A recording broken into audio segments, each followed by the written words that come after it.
adalah gembalaku, takkan kekurangan aku. Ia membaringkan aku di padang berumput hijau. Saudara-saudara terkasih di dalam Kristus, selamat pagi. Salam jumpa lagi dalam Sabda Siap Saji Rabu 16 Maret 2022, hari biasa pekan kedua Prapaskah. Mari kita berdoa dalam nama Bapa, Putra dan Roh Kudus. Amin. Allah Bapa Maha Luhur, namamu telah dimuliakan karena hidup dan wafat Yesus Sang Putra Manusia. Ajarilah kami hidup seperti Dia, serta mengabdi sesama dengan penuh cinta kasih, agar dapat menikmati kedamaian-Mu. Sebab Dialah yang hidup dan berkuasa bersama Dikau dalam persatuan Roh Kudus Allah sepanjang segala masa. Amin. Tuhan dan bersama Roh-Mu. Inilah Injil Yesus Kristus menurut Matius. Bab 20 ayat 17 sampai dengan 28. Dimuliakanlah Tuhan. Pada waktu Yesus akan pergi ke Yerusalem, Ia memanggil ke-12 muridnya tersendiri dan berkata kepada mereka, "Sekarang kita pergi ke Yerusalem, dan Anak Manusia akan diserahkan kepada imam-imam kepala dan ahli-ahli Taurat, dan mereka akan menjatuhi Dia hukuman mati. Mereka akan menyerahkan Dia kepada bangsa-bangsa yang tidak mengenal Allah, supaya diolok-olok, disesah dan disalibkan. Tetapi pada hari ketiga Ia akan dibangkitkan." Maka datanglah ibu anak-anak Zebedeus beserta anak-anaknya kepada Yesus, lalu sujud di hadapannya untuk meminta sesuatu kepadanya. Kata Yesus, "Apa yang kau kehendaki?" Jawab ibu itu, "Berilah perintah supaya kedua anakku ini kelak boleh duduk di dalam kerajaanmu, yang seorang di sebelah kananmu, yang seorang di sebelah kirimu." Tetapi Yesus menjawab, "Kamu tidak tahu apa yang kamu minta. Dapatkah kamu meminum cawan yang harus kuminum?" Kata mereka kepadanya, "Kami dapat." Yesus berkata kepada mereka, "Cawanku memang akan kamu minum, tetapi hal duduk di sebelah kananku atau di sebelah kiriku, aku tidak berhak memberikannya. Itu akan diberikan kepada orang-orang yang bagi siapa Bapa-Ku telah menyediakannya." Mendengar itu marahlah ke-10 murid lain kepada kedua saudara itu. Tetapi Yesus memanggil mereka lalu berkata, "Kamu tahu bahwa pemerintah bangsa-bangsa memerintah rakyatnya dengan tangan besi, dan pembesar-pembesar menjalankan kuasanya dengan keras atas mereka. Tidaklah demikian di antara kamu. Barang siapa ingin menjadi besar di antara kamu, hendaklah ia menjadi pelayanmu. Dan barang siapa ingin menjadi terkemuka di antara kamu, hendaklah ia menjadi hambamu. Sama seperti Anak Manusia, Ia datang bukan untuk dilayani, melainkan untuk melayani dan untuk memberikan nyawanya menjadi tebusan bagi banyak orang." Demikianlah sabda Tuhan. Terpujilah Kristus. Masih ingat enggak? Yerusalem adalah tempat penuh dengan damai. Berawal dari persembahan Abraham bagi putranya Ishak. Maka di dalam kitab Keluaran disebutkan peristiwa Abraham tadi dalam kitab Kejadian, di mana Abraham pertama memberi 1/10 apa yang mereka dapatkan.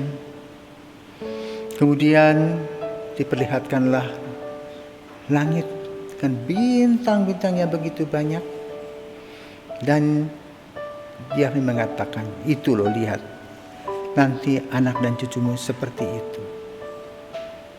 Namun tak kunjung datang anak yang dijanjikan.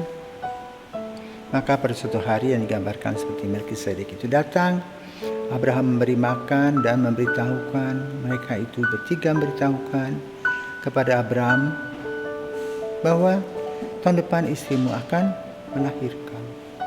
Lalu di sana Sarah tertawa. Dan ternyata betul lahir. Namun sebelumnya Abraham sudah punya anak dari Hagar bernama Ismail. Berbeda usia 14 tahun. Maka ketika Ismail atau Abraham Ishak menurut orang Yahudi, ketika akil balik maka akan diadakan persembahan. Di mana? Di Bukit Moriah yang kita kenal sekarang Yerusalem. Yang ada Masjid Al-Aqsa. Di sana ada satu dialog yang bagus. Pak, kayu sudah kita bawa untuk persembahan. Di mana anak dombanya akan dipersembahkan? Aduh, Abraham teriris-iris hatinya. Kenapa? Dalam hatinya, kowe itu loh yang akan diberi. Sampai di tempat persembahan, pasanglah kayu, dan kemudian anak itu akan dipersembahkan. Ketika mau disembelih, terdengarlah suara domba, membe, membe. Akhirnya digantikanlah dengan domba. Maka kemudian domba itu mempunyai simbol anak domba Allah, yaitu Kristus. Nah, hari ini saudaraku terkasih,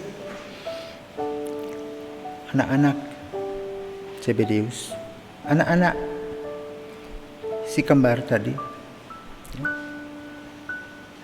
Yohanes dan Yakobus, diajak oleh ibunya untuk mendapatkan berkat di kiri dan di kanan. Artinya itu secara struktural. Tetapi itu bukan tugasnya Yesus, tapi tugasnya Bapa sendiri. Karena itu kalau kita minta harus jelas motivasinya untuk apa. Lalu prosesnya bagaimana. Tidak asal bunyi.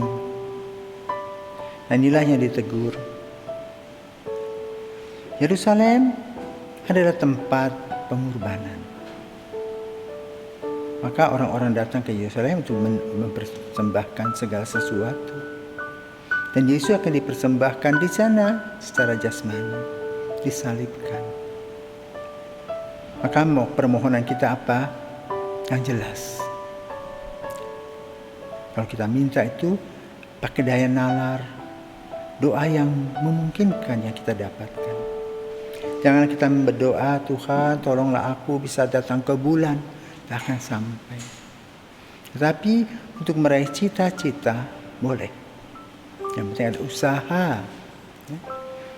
Nah, lalu apakah orang tua atau ibu Zebedeus salah? Dia minta anaknya satu di kiri, satu di kanan. Belum waktunya, bukan waktunya. Maka para murid marah. Kenapa? Mendengar ibu itu mempunyai motivasi yang salah dalam meminta, ingin menguasai. Maka kalau kita minta jangan untuk menguasai, tapi untuk proses kehidupan kita bersama dengan orang lain dalam melaksanakan cinta kasih. Maka kita harus tahu di mana kita duduk, di mana kita berdiri.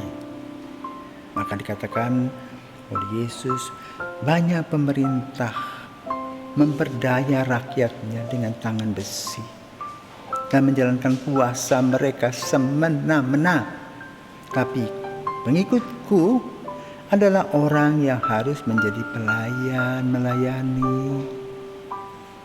Harus menjadi orang rendahan yang peduli dalam cinta kasih.